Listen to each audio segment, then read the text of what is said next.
Today we're going to go over 3 different scenarios on how to connect the EPIC 66 block to the customer's burglar panel. In the first scenario here, we are going to do it by bypassing the RJ31X. There are 3 different 66 blocks here. The first 66 block is the EPIC 66 block, which was just installed. The next 66 block is the telco 66 block, and the third one is the customer's 66 block. The reason why we're going to bypass the RJ31X in this scenario is because the RJ31X is a line share jack. How it works is it comes from the telco 66. In this scenario, the line comes in here from the telco 66, has a cross connect to the customer 66.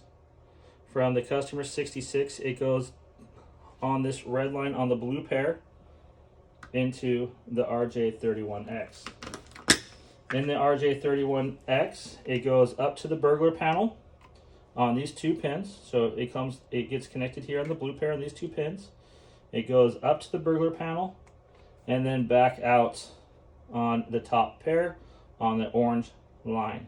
It then follows back out on this red line to the 66 here, and it will go back out on this blue pair following this line to the customer's voice or fax line. The reason why we are going to bypass this is the customer's old fax line is still in play, and we do not want to disconnect it in any way. When this line is disconnected here, there's a little pin in the back that presses in and lets it know that the blue pair should automatically be connected to the orange pair.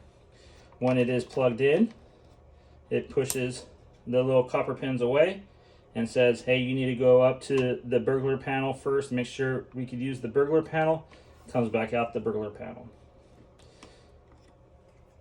To bypass it, we will use a RJ45 jack, and we will be placing it next to it. This RJ45 jack, it comes in different varieties, is a biscuit jack. All I have is the blue line, blue, white, connected to the blue side. We will punch that line down to the jack. Afterwards, we will connect it to the wall right next to the RJ31X.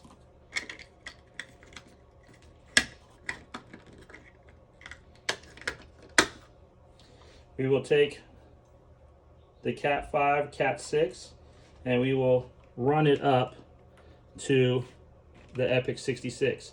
Now there's 2 different ways you could run it onto our EPIC 66. If you do not have bridge clips, you could punch down on the first pin, the second pin right here, top and bottom, blue, white, blue, or you could bring it to the other side and you could use bridge clips. There's different varieties of bridge clips. I will be using the red bridge clip just so you can see it a little better. So you'll take the blue white,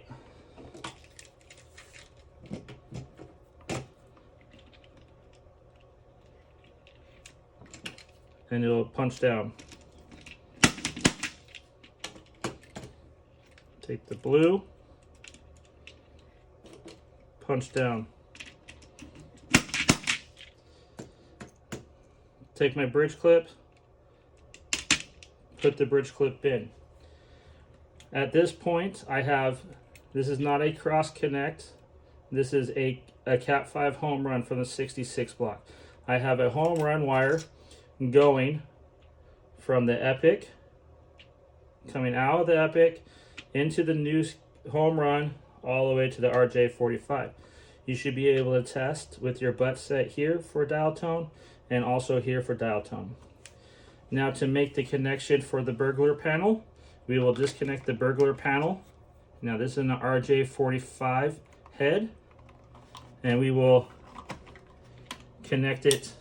to the RJ45 jack. And that is done. By doing this, this line is still in play. The fax will now go up. It will go on the red line on the blue pair all the way to the RJ31X. From the RJ31X, it knows now it's just looping. It'll come back out on the red to the orange, on the orange pair, which has already been tied down, which we haven't touched, to the blue pair, and the blue pair to the customer's fax.